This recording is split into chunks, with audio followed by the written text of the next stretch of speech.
عندما تكتشفي أنك كنت دمية بين أيدي أحدهم، ينهار كل ما كنت تبنيه، تتجمد أحلامك، وتتحول مشاعرك إلى لوح جليد عايش في أبعد نقطة في القطب الجنوبي.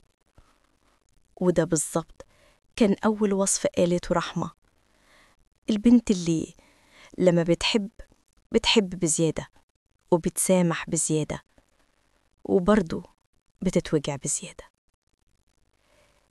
تعالوا بينا نسمع مع بعض حكاية رحمة. أنا رحمة، 37 سنة، ولو هحكي لكم عن نفسي هقول أنا اللي قلبها دايماً أكبر من اللي قدامها، وأكتر حد يلعب بيها هو اللي يعرف يدخل لقلبها. كبرت في بيت بسيط، ماما طيبة بشكل يخوف، وبابا كان دايماً مشغول، بس عمره ما قاسى عليا يوم. كنت أحن واحدة في إخواتي، أخف واحدة تزعل، وأسرع واحدة تسامح، وده بالنسبة لي عيب وبالنسبة لهم ميزة.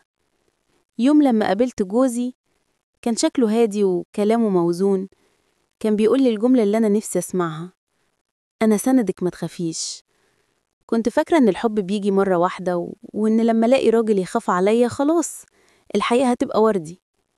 كنت بسعى في العلاقة بنقاء، بفطرة ربنا حطاها جوايا من يوم ما اتولدت. اتجوزت ودخلت بيته بقلبي كله. كنت ببني بيت مش جدران، ببني أمان مش شكل، وكنت بقول لنفسي أهو ده الراجل اللي هشيب جنبه وأنا مطمنة. لكن اللي ما كنتش متوقعاه إن هو اللي يوجعني، وجعني بإهماله، بصوت عالي، بكلامه اللي بيكسر. وقصاد ده كله كنت ببرر واستنى إنه يجي يوم ويشوفني، وسامح على أي غلطة كانت بتحصل منه، وأقول يمكن يتغير أو يمكن يفهم إني مش هفضل مستحملة كده على طول. وفي ليلة كانت أسود من الحبر، وقع تليفونه قدامي بالغلط، وشفت كل اللي عمري ما أتمنى أشوفه: ضحكه مع غيري، كلامه ووعوده اللي قسم بيها، وأنا ما كنتش أصلا في حساباته غير في وقت احتياجاته هو وبس. ساعتها حسيت إني اتكسرت لما اكتشفت إني كنت دمية بيلعب بيها وبتتحرك حسب مزاجه. وقع قلبي من مكانه، حسيت إن الدنيا كلها قفلت فجأة، وإن المشاعر اللي كنت بقدمها بصدق اتحولت لجليد. بصيت لنفسي في المراية ومسحت دموعي بإيدي وقلت: أنا اتأذيت، أنا مش هسامح تاني. بس عارفين، أنا مرضتش أهدم البيت، مش عشانه، علشان ولادي. ولما جه يوم وقف قدامي وقال لي: سامحيني أنا غلطت، سامحته. أيوة سامحته، بس ما غفرتش وما نسيتش. أصل في حاجات لما بتتكسر ما بترجعش زي الأول. رجعت البيت، بس مرجعتش ليه، رجعت بوش وبابتسامة وبحياة، لكن لولادي، ومعاه هو بقت كتلة تلج. الدفة اتحولت، الروح راحت، والحياة اللي كانت ليه بقت لولادي. ولادي هم الحب اللي ما طلبش مني مجهود علشان يصدقني، الحضن اللي ما كانش فيه شروط، الضحك اللي ما اضطرتش استأذن علشان أفرح بيها. أنا ما كنتش ضعيفة، ولا يوم كنت سهلة الكسر. أنا كنت أم، والأم قلبها ما بيتهزش حتى لو اتصدع. وأنا اخترت أحافظ على العيلة اللي أنا وولادي جزء أساسي فيها، وشفت إنه عبارة عن ضيف لنا معاه واجب الضيافة والاحترام. وكتبت في يومياتي جملة هي اللي عايشة عليها باقي عمري: أنا رحمة، الحب عندي مش لعبة، والقلب اللي بيتفتح بزيادة. ومهما اتوجعت عمري ما هبطل أحب، بس المرة دي هحب اللي يستاهل، واللي يفهم إن الرحمة مش اسم، الرحمة نعمة. ورحمة كانت بتحكي وهي مبتسمة، مش لأنها ناسية لكنها أقوى.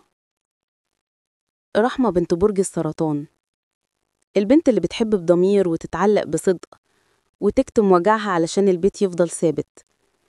بنت لما تتصدم ما ترجعش زي الأول أبدا. بس رغم كل ده قلبها عمره ما يعرف الكره.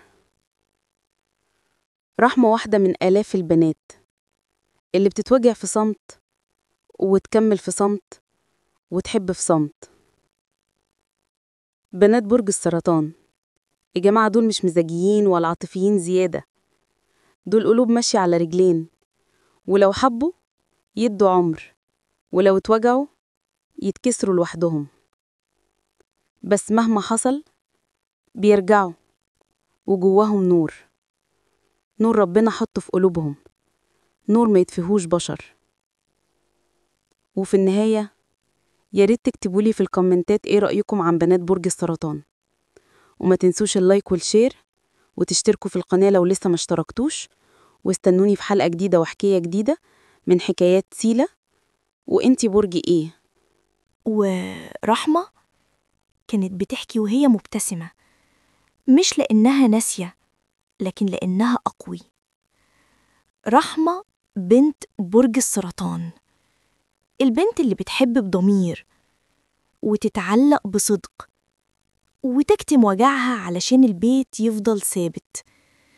بنت لما تتصدم ما ترجعش زي الأول أبداً، بس رغم كل ده قلبها عمره ما يعرف الكره.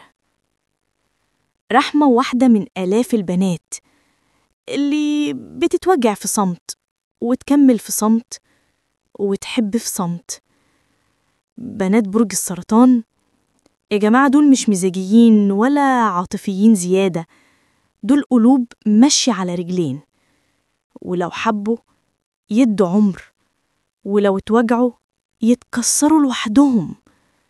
بس مهما حصل بيرجعوا، وجواهم نور، نور ربنا حطه في قلوبهم، نور ما يطفهوش بشر.